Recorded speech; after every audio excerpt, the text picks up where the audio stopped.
네, 오늘 함께 은혜 받으실 하나님의 말씀은 욥기 23장 10절로 17절까지의 말씀입니다. 구약 784쪽에 있는 욥기 23장 10절로 17절까지의 말씀 제가 봉독해 올려드리겠습니다. 그러나 내가 가는 길을 그가 아시나니 그가 나를 단련하신 후에는 내가 순금같이 되어 나오리라. 내 발이 그의 걸음을 바로 따랐으며 내가 그의 길을 지켜 치우치지 아니하였고 내가 그의 입술의 명령을 어기지 아니하고 정한 음식보다 그의 입의 말씀을 귀히 여겼도다. 그는 뜻이 일정하시니 누가 능히 돌이키랴. 그의 마음에 하고자 하시는 것이면 그것을 행하시나니 그런즉 내게 작정하신 것을 이루실 것이라. 이런 일이 그에게 많이 있느니라. 그러므로 내가 그 앞에서 떨며 지각을 얻어 그를 두려워하리라. 하나님이 나의 마음을 약하게 하시며 전능자가 나를 두렵게 하셨나니 이는 내가 두려워하는 것이 어둠 때문이나 흑암이 내 얼굴을 가렸기 때문이 아니로다. 아멘. 하나님 아버지 감사드립니다. 오늘도 귀한 주일로 귀한 교회로 귀한 예배로 인도하여 주신 은혜를 진정으로 감사드립니다. 이 시간 저희들이 지난 한 주일간에 지었던 모든 죄악의 모습들 예수 그리스도의 십자가 아래 다 내려놓도록 인도하여 주옵시고 오직 하나님께만 드려지는 예배를 통하여 아버지께서만 영광 받아주시는 은혜의 시간으로 인도하여 주시옵소서. 모든 것을 감사드리오며 예수 그리스도의 이름으로 기도드리옵나이다. 아멘. 네, 오늘은 펜으로 쓴 가장 위대한 책 욥기 그 두 번째 시간으로 오늘 본문 말씀을 중심으로 여러분들과 함께 은혜 나누는 시간을 갖겠습니다. 본문에 들어가기에 앞서서 욥기의 구조부터 먼저 설명을 드리겠습니다. 욥기는 내용상 분류에 따르면 총 4부분으로 나눌 수가 있고요. 총 42계장으로 되어 있는데 우리가 지난 시간에 살펴보았던 것은 서론에 해당되는 부분으로 1장과 2장이 그것입니다. 두 번째는 오늘 살펴볼 내용인데요. 욥과 세 친구와의 대화가 3장부터 31장까지 대부분의 내용을 차지를 하고 있습니다. 엘리바스와 욥 간의 대화가 3차례, 또 빌닷과 욥과의 대화가 3차례, 소발과 욥과의 대화가 2차례 등장을 하고 있는데요. 오늘 본문 23장의 이 말씀은 엘리바스와의 세 번째 대화에서 욥이 답변을 하는 내용, 욥이 이야기를 하는 그런 신앙 고백의 형태로 이야기하는 것이 오늘 본문이 되는 것이고요. 세 번째는 엘리후라고 하는 젊은이가 갑자기 나타나서 일방적으로 그가 쭉 자기 얘기를 이렇게 막 하는 것이 32장부터 37장까지의 내용이 되겠습니다. 마지막으로 네 번째 내용은 하나님의 말씀과 욥의 회복에 대한 것이 38장부터 마지막 42장까지로 되어 있는 것이 욥기의 구조가 되겠습니다. 지난 시간에 우리가 살펴보았던 내용을 간략하게 요약해서 좀 말씀을 드린다면 욥은 엄청난 재산을 소유를 하고 있었고요. 아들 7에 딸 3, 10명의 자녀를 두었던 매우 다복한 사람이었고요. 특별히 성경에서 그에 대한 평가가 크게 두 가지가 있는데 그는 동방에서 가장 훌륭한 자였다라고 하는 것입니다. 그리고 하나님께서도 특별히 직접 인정해 주신 그의 신앙의 모습은 그는 온전한 자였다라고 하는 것이고요. 그는 정직한 자였다. 그는 하나님을 경외하는 자였다. 그래서 네 번째로 악에서 떠난 자였다라고 하는 그것도 이 세상에서 그와 같은 사람을 찾아볼 수 없을 정도의 그러한 인격적으로든 신앙적으로든 매우 훌륭했던 사람이라고 하는 것이 성경의 욥에 대한 평가가 되겠습니다. 그런데 어느 날 하나님께서 사탄과의 대화 속에서 이 욥에 대한 이 칭찬을 사탄에게 하게 되는데요. 사탄이 그 말을 받아서 뭐라고 이야기를 하냐면 욥이 하나님으로부터 받은 그 복이 너무나도 크기 때문에 그가 그러한 신앙의 모습을 소유할 수 있었던 것이지 그가 아무것도 가진 것이 없는 자였다라고 한다면 과연 그만한 신앙을 소유할 수 있었겠는가라는 말씀을 올려드리게 되고 그래서 하나님의 허락하에 욥에게 고난을 주면서 그의 신앙을 테스트를 하게 되는 것인데요. 하루 동안에 오늘날의 재산으로 환산을 한다면 수천억 원에 달하는 그 재산, 주로 가축들이었는데 그것들이 전부 다 빼앗기거나 죽거나 하는 것을 통해서 다 잃게 됩니다. 그것들을 관리하던 종들마저도 다 죽임을 당하게 되었고요. 그 사랑하는 눈에 넣어도 아프지 않을 그 10명의 자녀들도 일시에 다 죽고 말았고요. 본인도 마찬가지였습니다. 발바닥에서부터 정수리에 이르기까지 온 전신에 종기가 나서 그것을 질그릇으로 박박 긁을 수밖에 없는 극심한 고통 가운데 처하게 되었다는 것입니다. 마지막으로 아내로부터 엄청난 저주가 있었는데요. 네가 그러고도 하나님 앞에서 온전함을 가질 수 있겠느냐. 차라리 하나님을 욕하고 죽어버리라고 하는 그러한 저주의 말을 듣게 되는 것입니다. 그러나 욥은 하나님의 평가와 마찬가지로 하나님께 원망하지 아니하였고 하나님께 범죄하지 아니하였다는 것입니다. 그는 알몸으로 내가 왔으니 알몸으로 돌아가는 것은 당연한 것이고 복을 주신 분도 하나님이시오 화를 주신 분도 하나님이시고 또 나에게 주신 이도 하나님이시고 걷어가신 이도 하나님이시니 내가 하나님의 이름을 찬송한다라고 하는 그러한 신앙의 고백을 하면서 입술로도 하나님께 범죄하지 않았던 그의 신앙의 모습을 알 수 있었던 것입니다. 마지막 부분에서는 2장의 마지막 부분에서는 그 욥의 세 친구가 찾아오게 됩니다. 멀리서부터 욥을 발견하고는 그가 너무나 달라진 그의 모습을 보고 달려와서 부둥켜 안고 울면서 일주일 동안이나 식음을 전폐하고 아무런 말도 하지 못한 채 그의 옆에 가만히 앉아만 있었다라고 하는 것이 지난 시간에 우리가 살펴봤던 내용인데요. 오늘 살펴볼 것은 말씀드린 바와 같이 욥의 세 친구가 찾아왔습니다. 그래서 3장부터 31장까지 상당히 긴 내용으로 대화를 비로소 시작을 하게 되는 것인데요. 그들의 그 방문의 목적은 분명히 위로였던 것입니다. 그러나 그들은 결과적으로 욥에게 고통만을 주게 되었는데요. 그 이유는 21장 2절의 욥의 말 속에 담겨 있습니다. 그는 무엇이라고 하냐면 너희는 내 말을 자세히 들으라. 이것이 너희의 위로가 될 것이니라 라고 얘기를 하고 있다는 것입니다. 즉 그들은 욥의 말을 듣지를 않았던 것입니다. 그 듣지 않았던 이유는 자신들이 주장하는 바가 옳다고 믿었기 때문에 그렇고요. 자신들이 생각하는 그 상식적인 그 부분이 절대적으로 옳다라고 하는 그런 믿음을 가지고 있었기 때문에 욥이 하는 모든 얘기들은 그냥 하나의 어떤 변명이고 핑계에 불과하다고 생각했을 뿐이라는 것이죠. 그래서 그 긴 내용 동안에 그들의 이야기의 기조, 그 논조는 다 똑같습니다. 뭐냐면 너의 죄 때문에 하나님이 이렇게 심판하신 것이다라는 것입니다. 즉 너의 지금 이 고난의 모습은 너의 죄악으로 말미암은 것이다라고 하는 것이죠.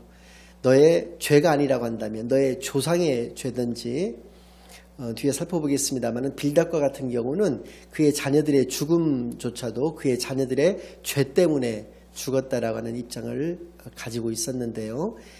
우리가 세 사람의 그 내용이 어땠는지 한번 살펴보겠습니다. 먼저 엘리바스인데요. 4장 7절 말씀을 보면 이렇게 얘기를 합니다. 생각하여 보라. 죄 없이 망한 자가 누구인가? 정직한 자의 끊어짐이 어디 있는가? 이 말씀은 맞는 말씀이죠. 죄 없이 망할 수는 없는 것입니다. 죄 있는 자만이 망하는 것이죠. 정직한 자가 하나님과의 관계에서 끊어질 수가 있겠느냐? 없습니다. 정직한 자는 하나님과의 관계가 이어질 수밖에 없는 것이죠. 절대 끊어질 수가 없는 것이죠. 이 말 자체는 맞습니다. 근데 42장에 가보면 하나님께서는 그 세 친구들은 모두 틀렸다라고 얘기를 하십니다. 그리고 욥의 말들만이 맞았다라고 이야기를 하고 계시는데요. 빌닷의 말은 어떠한 내용이었는지 한번 보겠습니다. 8장 3절로 7절까지의 말씀인데요. 특별히 7절 말씀은 우리가 오늘날에도 개업식 때 가서 이 성구를 새기는 어떤 패 같은 거를 선물로 가지고 가는데 거기에 실려있는 유명한 말씀이 되겠습니다. 하나님이 어찌 정의를 굽게 하시겠으며 전능하신 이가 어찌 공의를 굽게 하시겠는가. 내 자녀들이 주께 죄를 지었으므로 주께서 그들을 그 죄에 버려두셨나니 내가 만일 하나님을 찾으며 전능하신 이에게 간구하고 또 청결하고 정직하면 반드시 너를 돌보시고 내 의로운 처소를 평안하게 하실 것이라. 내 시작은 미약하였으나 내 나중은 심히 창대하리라. 이렇게 얘기를 하고 있는 것입니다. 그러니까 지금 그 욥이 당한 이 고난은 네가 청결하지 못하고 네가 정직하지 못하였기 때문에 받는 하나님의 심판이다. 하나님의 저주다라고 하는 그런 입장인 것이고요. 아까 말씀드린 바와 같이 내 자녀들의 그 죽음도 내 자녀들의 죄 때문으로 말미암은 것이다 라고 하는 입장을 가지고 있었던 것이 이 빌닷이었다라고 하는 것이고요. 소발은 또 어땠느냐면 11장 6절 말씀을 보면 지혜의 오묘함으로 내게 보이시기를 원하노니 이는 그의 지식이 광대하심이라. 하나님께서 너로 하여금 너의 죄를 잊게 하여 주셨음을 알라. 이 말씀은 이게 이제 시가서지 않습니까? 욥기가 시가서다 보니까 시적인 표현이 주로 나오고 또 의역을 한 부분도 있어서 이 무슨 말인지를 잘 못 알아볼 수가 있는데 하나님께서 너로 하여금 너의 죄를 잊게 하여 주셨음을 알라. 이 말씀은 너의 죄가 하나님의 심판보다 훨씬 크다라고 하는 것을 의미하고 있는 것입니다. 직역을 하면 그렇게 말씀을 드릴 수가 있는데요. 너의 죄 때문에 하나님께서 심판하셨다 이것입니다. 그러니까 세 친구가 모두 똑같은 그런 논리와 그 기조를 가지고 욥을 공격하고 있다라고 하는 것이죠. 이 말들이 말 자체는 다 맞다라고 하는 것은 지금까지 이 알려진 바로서는 욥기 이전까지 알려진 바로서는 하나님의 속성은 두 가지가 있는 것이 맞습니다. 그것은 공의의 하나님이시고 또 하나는 사랑의 하나님이시라고 하는 것입니다. 그러니까 하나님의 공의 속에도 사랑이 있다라고 하는 것이죠.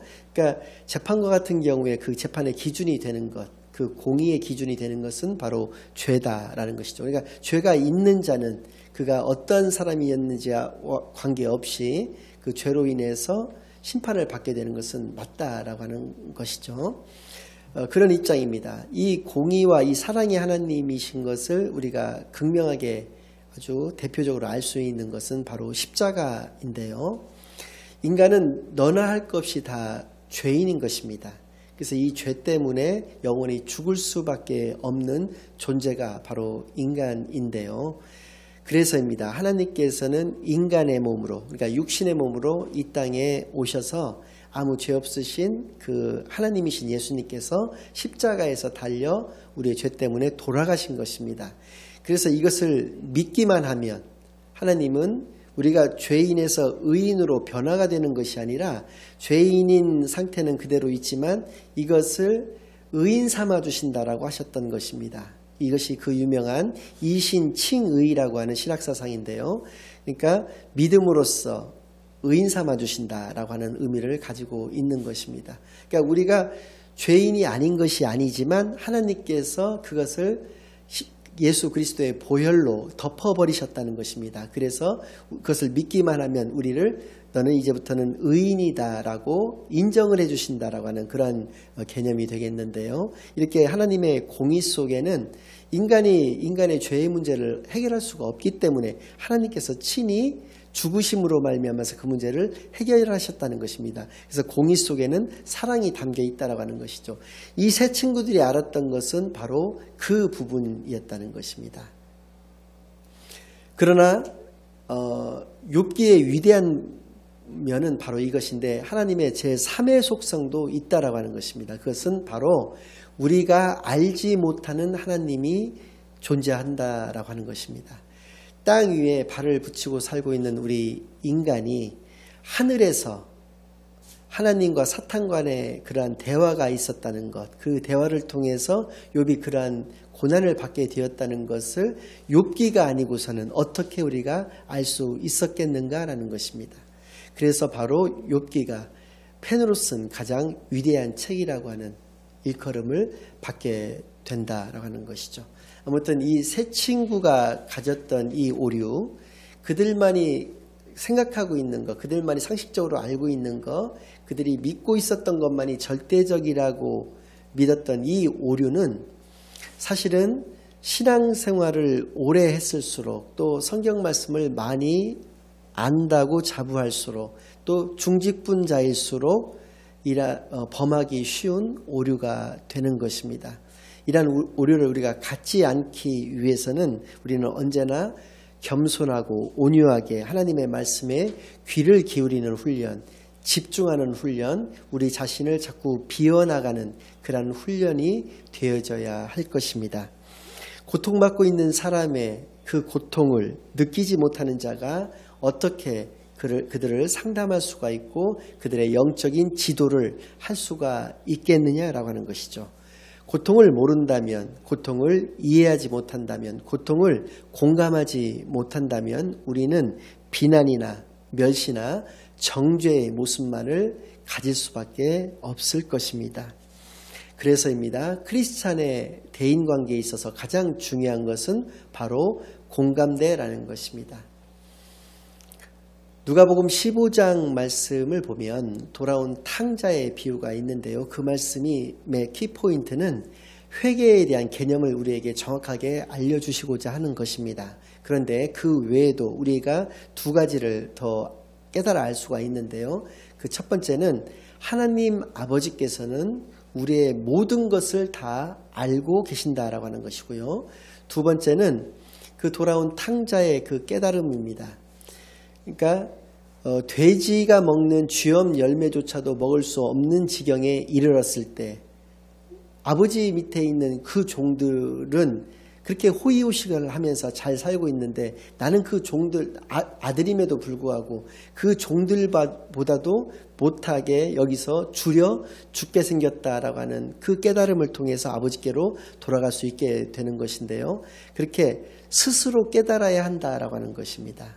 스스로의 깨달음을 통해서 우리는 공감대를 가질 수가 있다라고 하는 것입니다.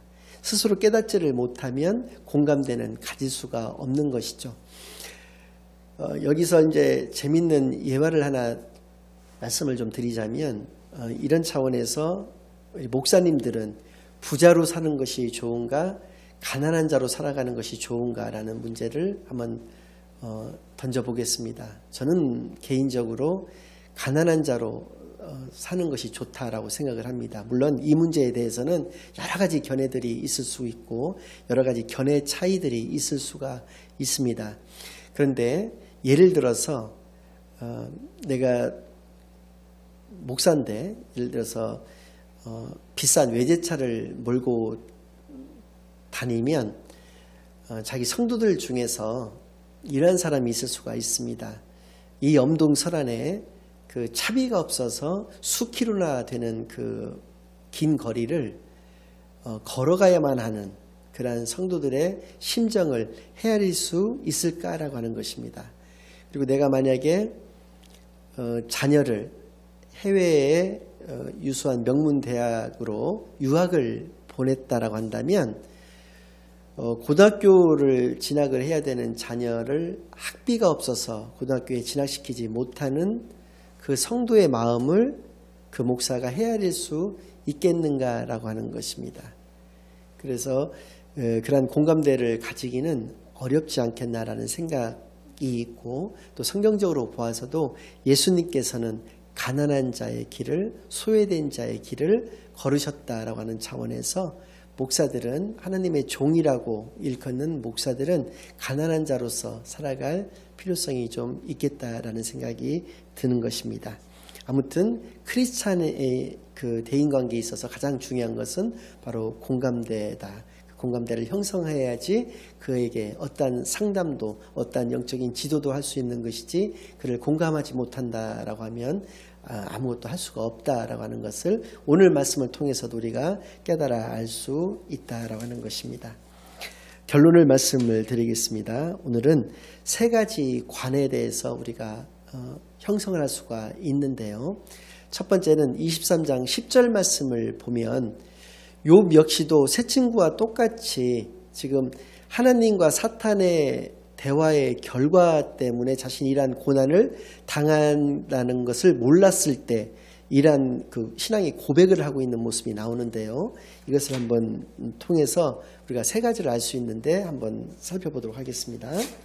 먼저 말씀을 봉독해 올려드리겠습니다. 그러나 내가 가는 길을 그가 아시나니 그가 나를 단련하신 후에는 내가 정금같이 되어 나오리라. 이 말씀을 통해서 알 수 있는 것은 첫 번째로 내가 가는 길을 하나님께서는 다 아신다라고 하는 것입니다. 그러니까 우리는 뭐 내일 일은 뭐 말할 것도 없고 내가 지금 가고자 하는 길이 어떠한 길인지 어떠한 길이 나에게 앞으로 생길 것인지에 대해서 전혀 모르는 것이죠. 그래서 한치 앞을 모르는 존재라고 하는 그 표현을 쓰지 않습니까? 그러나 하나님께서는 모든 것을 다 알고 계시다라고 하는 것이죠.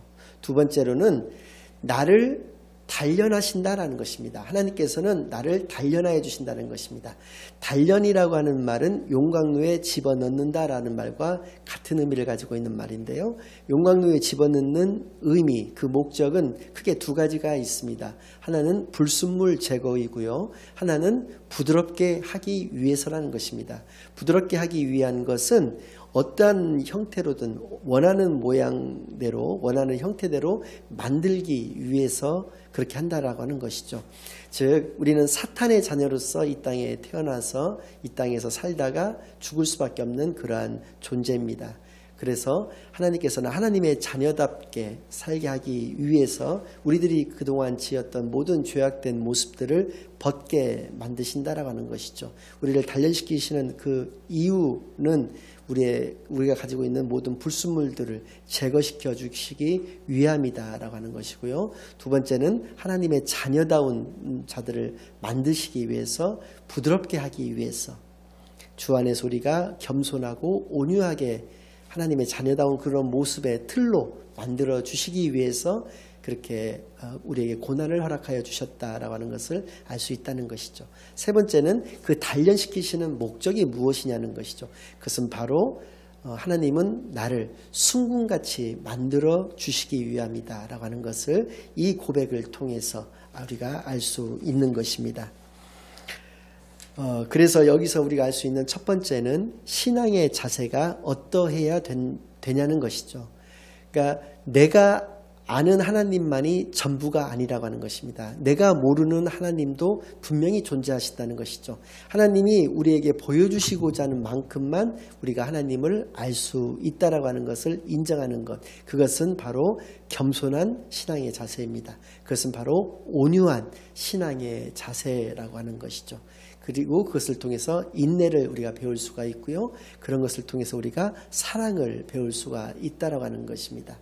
우리의 신앙의 자세는 이러해야 된다라고 하는 것을 이 고백을 통해서 이 본문 말씀을 통해서 우리가 깨달아 알 수 있다는 것이고요.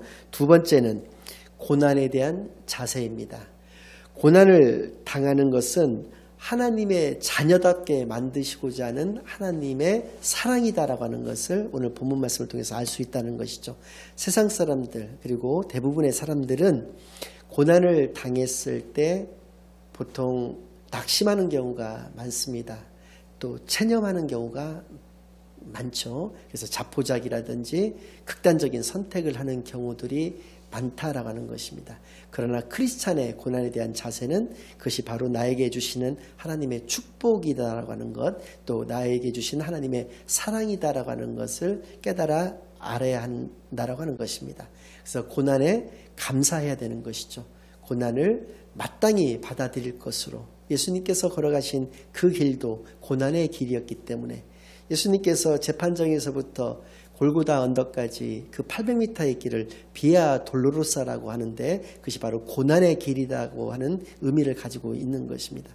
예수님께서 살아오셨던 생애는 고난의 길이었다는 것입니다. 그래서 그 고난에 감사하실 수 있는 저와 여러분이 되시기만을 간절히 바랍니다. 마지막으로 그래서입니다. 우리의 믿음의 자세는 어떠한 자세가 되어야 할 것이냐라는 것이죠. 하나님만을 바라보고 하나님만을 의지하는 그러한 믿음의 자세가 되시기를, 그러한 삶의 자세가 되시기만을 간절히 축원합니다. 축도로 마치겠습니다. 이제는 예수 그리스도의 은혜와 아버지 하나님의 놀라우신 사랑과 성령 하나님의 내주 인도 역사 교통하심이 욥과 같이 온전하고 정직하며 하나님을 경외하며 악에서 떠난 자로 살겠다고 다짐하고 결심하고 돌아가는 모든 성도님들의 머리 위에와 그들의 가정 위에 이제로부터 영원까지 함께하여 주옵시기만을 간절히 축원하옵나이다. 아멘.